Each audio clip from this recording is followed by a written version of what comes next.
anagwira ntchito ya Yesu mpaka moyo wake wonse.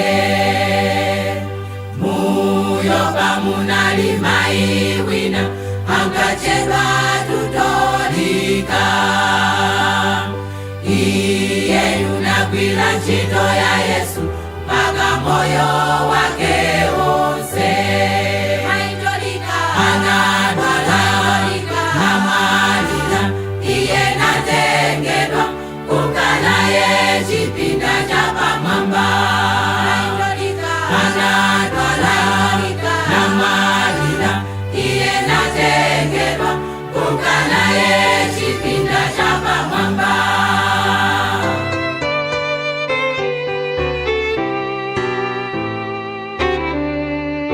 Simoni Petro anamva sautenga, anakwera chipinda cha pamwamba.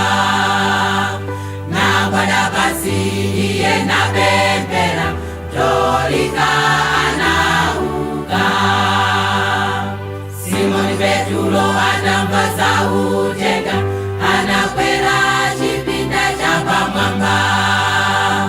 Nagwada pasi iye napemphera, Tutolika anauka.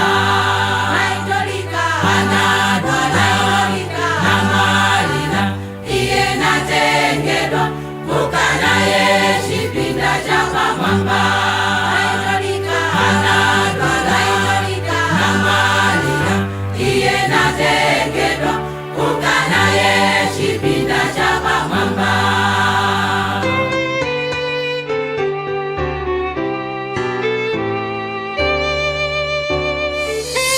Yesu amaitikale monga Tutolika, yemwe anaukitsidwa. Tigwire ntchito yothandiza ena kuti nafe tidzauke. Yesu amaitikale monga Tutolika, yemwe anaukitsidwa. Tigwire ntchito yothandiza ena kuti nafe tidzauke.